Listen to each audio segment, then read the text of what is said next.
Welcome. The year was 1988. The town, Auburn, California. A quaint, quiet community nestled back in the foothills of Sacramento, the edge of the Sacramento Valley. Sunday, September 11th, 1988. Today I worked. Yesterday I worked, came home for lunch, worked some more, then I went to Kenny's. Chuck and Peggy's son Darren was there. We went to the store, got a case of beer, then went to the park, and I got pretty drunk. Then we cruised to Mark's house. We sat around for a while, then Eric Day happened by with his new bike. I think it was a Yamaha 500. It's fucking fast. The dude's afraid of it. He took me for a ride on it, but he wouldn't let me take it for a cruise. Me and Chuck were sitting around his car, then we saw McQueen at the park. He smoked a couple of bowls with me, then we cruised back to my house. Chuck dropped me off. I was such a horrible rider then. Then I went and kicked back in my room for a minute, then headed to the lake for a while. Colin was kind of stressing out about a friend in Sacramento. We sat around, then I went home. Tuesday, October 4th, 1988. Last night I was kicking back at home after work, then Mike came over. He just got off from the first day on a new job building a new church on Comby Road. He and I then went to his mom's and Ben's place. They moved from Live Oak Lane to the end of Bell Road. On the I-80 side. They moved into this beautiful trailer. It's totally wood inside. It's like being in a miniature house. Mike bummed $10 from Linda, his mom. Then we went to Chuck's and got some beer, and I drank down about 6. Then Olson came over, and I drank the rest of his bottle of High 10. Then we got another bottle. I went to party with my 2 stepbrothers, Jim and Glenn. Then I drank most of the Jim Beam I had and dropped. I woke up about 7 a.m. Jimmy and Glenn were still awake, sitting in the kitchen. I got up, took a shower, did a line, then smoked a joint, and off to work I went. I was burned after 2 hours, so I went home at 12 and sat around. I guess I got a cold or some kind of shit. So here I am. Right now, the Space Shuttle Discovery landed yesterday after I don't know how many years. It blew up on January 28th, my birthday. Monday, October 10th, 1988. Today I worked, then went home. Went to Grant's, then came back home. Then I took the car back to Foothills Oaks. To my mom. Then I walked over to Chuck's. Then I went to Glenn's. Jimmy and Walter's brother, Oscar, was there. I drank a few beers, copped an eighth, then went to Chuck's again, listened to some music, then I crashed out. Saturday, December 3rd. Wow, that's a gap there. October 10th to December 3rd, you lazy. December 3rd, 1988. I went to work early this morning to find the time clock was broken, so I worked only 3. And then I came home and crashed. What a model employee I was at age 19. The day before yesterday, I took Christian back to Stagecoach, and Beth went with me. We sat around with Mark for a while, then we ended up drinking a case and a half of beer. Stagecoach, Nevada, actually, I was here, but I was living in Northern California at the time, which is about 150 miles away. We sat around with Mark, well, then ended up drinking a case and a half of beer. See, when you're 19 and you're alcoholic, you have to be precise about exactly how much you consumed. You're proud of that shit, man. These are what do you call that? Progress. Progress of destroying your own body, mind, and soul. And Beth went with me. We sat around. Beth was my oldest daughter's mother. Mother, my firstborn. God rest her soul. We sat around with Mark for a while. Then we ended up drinking a case and a half of beer and some Jack Daniels, baby. I got plenty well lit up. Then we had to get up real. I remember that morning. It was like, what was this? No. This is, yeah, December in Stagecoach. And I wasn't used to this high desert cold. And just, you're hungover and just, and then I got to drive 150 miles back to Auburn, California from Nevada. And it's like fucking 9 degrees, and you're used to California, baby. December in California is fucking rides around. 55 degrees is cold in December in California. You're riding around 65. It's that's why everybody likes it out there. Not no more. So I took Christian back to Stagecoach. We blah blah blah blah blah. Okay, yeah, next morning went home. Blah, blah, blah, blah, whatever. Who cares? Nobody cares about your life. Tuesday, December 6th, 1988. These are boring short entries. I worked today right at 4 o'clock. Darren and Kenny showed up. We went to Chuck's, then kicked back in the park. Darren was telling me all about Rambo 3, and Kenny was just talking about his life. We went to town. We went to town, then the Chucks took off to town with. Let me show you what I'm reading, by the way. This is acid dropping, 19-year-old, full-blown alcoholic, drug addict guy. All right. Let's see here. Tony with Tony. Oh, yeah, Tony Cabrera. Tony just talking about his life. I wonder if Tony's even still alive. Half his family was gone last I heard. We went to town. This is 88 was, what was that? It was going on. It's about 36 years ago. It's almost 4 decades ago. This was all this happenings in town, baby. We went to town. The Chucks took off to town with Tony. Then I came home, got ready. Beth took off with us to the lake. We got stuck. Oh! Whoa, yeah, okay, I remember this night. What the fuck? I missed a lot of shit here. So this night, we went to, there's this place called Liquor Outlet. It's still there in Auburn, downtown in California. Knew the owners, grew up with everybody there. They're like family. Our group alone between 1985 and all the way into the 2000s, we probably purchased at least $500,000 worth of booze from Pete's store. I shit you not. Just the amount of drugs and booze we were rolling in the 1980s. So this particular night, I can't believe I was so short about this. Frank and I still all weirded out. So you go to Liquor Outlet. This is 1988. 1988, you go to Liquor Outlet in a parking lot in downtown Auburn. You do this shit today, the fucking APD will come up. They'll fucking, they won't even speak to you. They'll toss you in a cage, baby. But back in the 80s, you roll up there. I had beers. You're just leaning against your car with open beers, cigarettes. And I remember that night. I was so bored that night. I couldn't get a hold of any of my friends. It was one of those nights you just or they're crashed out somewhere.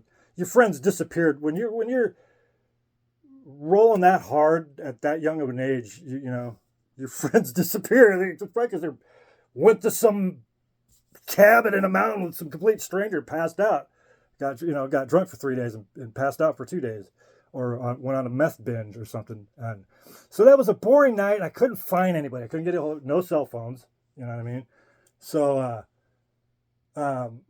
I had my 78 Nova, man, and I pull up to the fucking, and I was so bored. I got a bunch of beer. I had an ice chest in my trunk full of beer, and I think I had a bottle in there. I was so fucking bored. I'm talking to strangers walking by. Hey, you want a beer? Hey, you want a fucking shot of whiskey? Hey, you want this? You want that? And finally, people would stop by once in a while. Hey, what's going on? I have a beer. Fuck, who's going to say no to a fucking free beer? Nobody. So, I'm pretty soon I got a few people hanging out, and this guy comes along. I go, you want a beer? He goes, or no, I think a guy comes up behind me, and he goes, hey, man, can I buy a beer for some acid? Like, what? And I don't think I had acid in a while. I go, fucking shut up and take my beer. So now people walking by. You want a beer? You want a cigarette? You want a shot of whiskey? You want a hit of acid? That was the first time I met Joey. Shout out to Joey Ramirez. Right now, he's doing a project in Northern California called Madman Locomotive. Rock and roll, Joey. Jojo. And he had this King Tut haircut. He had this hair. It was like curly, I guess. It was more like electric. And he had a King Tut haircut. And that's the first time I ever met Jojo. And I go, hey, man. And we start bullshitting. I go, you want to hit acid? So I think, what the hell? It's not in here. I don't have it in here.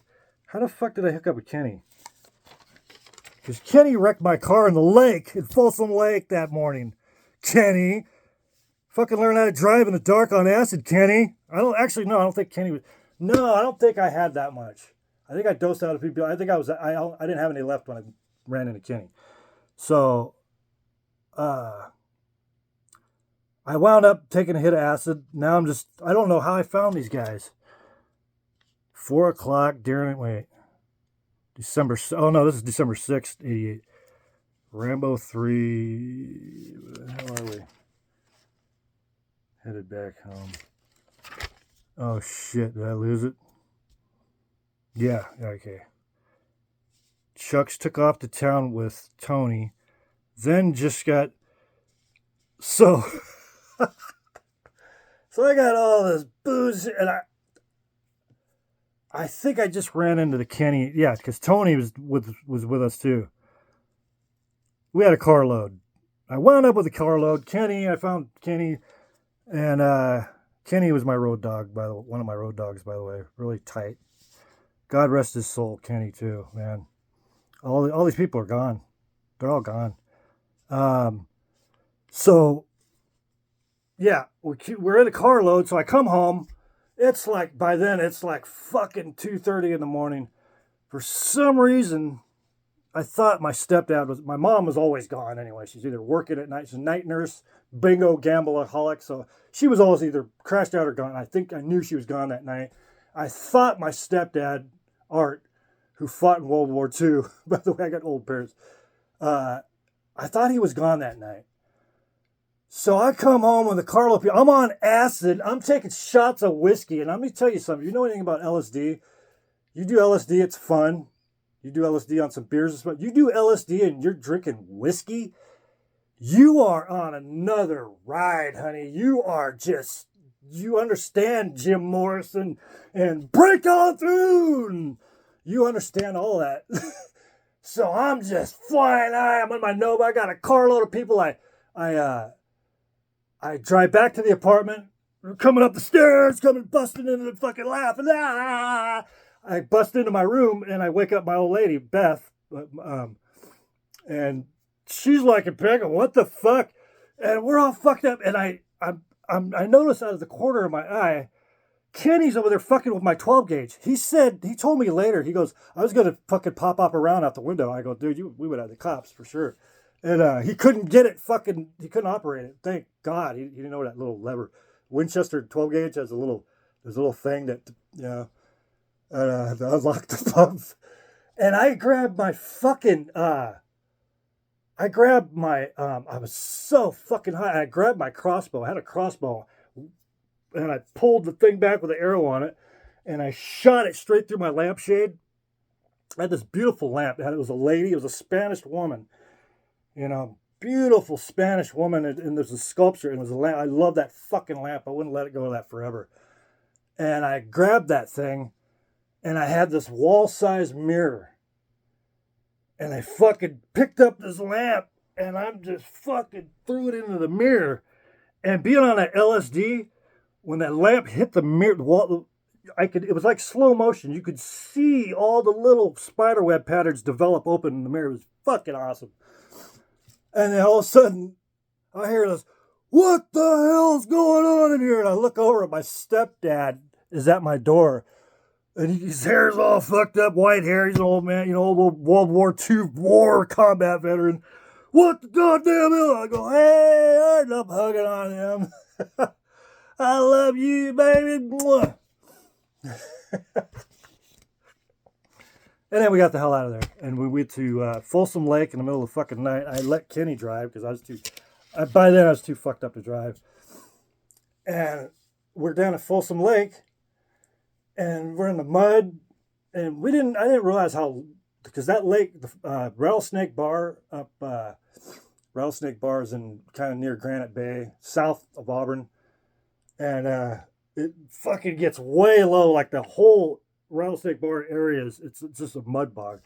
And in the dark, we didn't realize we're out there. Kenny's out there fucking around. He thinks he's at the goddamn Daytona 500 mud derby, and he's out there just doing donuts in the mud. And we had a carload of fucking people, just laughing, having fun. And then we got stuck. And then now I'm on this fucking LSD and basically in pitch black dark. Trying to get the goddamn car unstuck and trying not to laugh at the same time. And, we had a bunch, it was a pretty fun night. Well, for a minute. And then we're stuck. We couldn't get out of there. And then we all got back into the car because it was December, man. It wasn't that at nighttime. And especially down at the lake, it gets a little cold. So we all got back in the car. And I'm on this fucking acid. And this shit, I ain't sleeping, man. I'm fucking completely wide.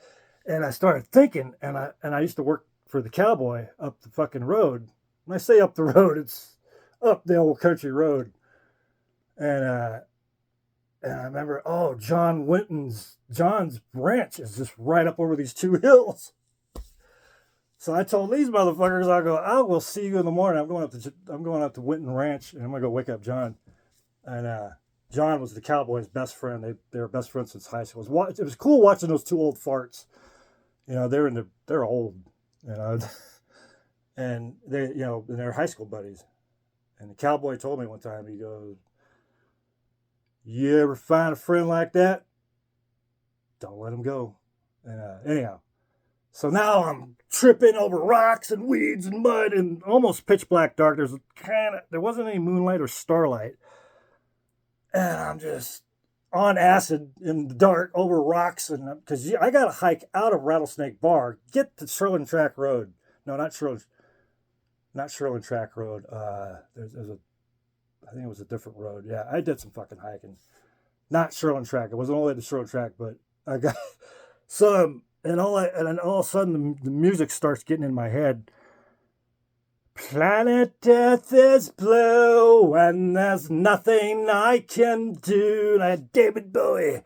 Dun, dun, dun, dun, dun. It was pretty cool. And then I started thinking, and there's a couple times, I'm climbing out of the fucking, this is where water usually is. I'm climbing over these rocks, trying to get up onto the parking surface. Then you got another mile on a dirt road just to get to, I forgot what name of that road was, but then go up the roadways, and then John's Ranch is right there.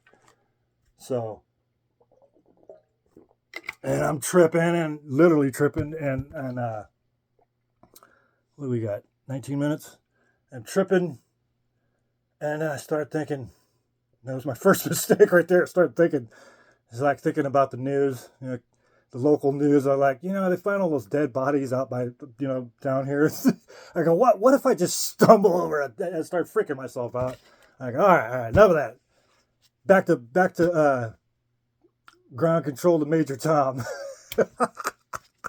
Then it starts to get light. Yeah, because I was hiking for about a good 2 hours. This wasn't this wasn't a walk around the block, man.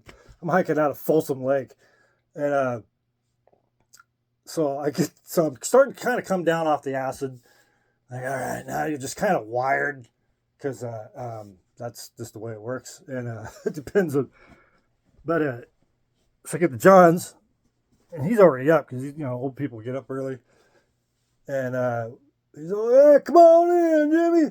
Sit down and have some coffee," And so we've had some coffee, and then we get in this truck, and we're driving out the lake. I was like, "Fuck yeah, pull your car out, yeah, let's go warm up the truck," and climb up in his fucking lifted Ford, and fucking, he goes, "Yeah, I got fucking toe strap in the back here," and we get back out, and no, we're leaving the ranch, and I noticed there was a 12-pack of Budweiser on the floorboard. He goes, "Bust open that 12-pack." It's like 5:30 in the morning. I go, "Fuck yeah!" I was hoping you'd say that. We started fucking busted Budweisers on the way to the fucking lake, and it's literally down his driveway, a little ways down this road, and then you're already on the rattlesnake recreation area property. So it's not like you're putting lives in danger. You're literally going from your ranch on a little road to the lake. You're not gonna. For those of you out there, oh my God, he's drinking and driving. So we get out to the rattlesnake bar. We get out to the spot point where we came from, where we were at. I knew where we were at. And sure enough, that entire, I didn't realize it. You don't realize it in the dark when you're loaded, but the entire area there was no water. Folsom Lake was so low that morning, or that time frame. It's December. We didn't go to the lake in December, but we did that night, right? So, so we had no idea what was going on, what percentage of water was in the lake. Anyhow, we pull out there, and the entire fucking area is just a mud bog. There's no water. And I'm like, whoa, where's my car? And and we were coming, you come around corners of rocks and shit, and I look out, and there's this little teensy weensy beige dot. And that was my 1978 Chevy Nova. And pulled it right out. No problems. Easy peasy.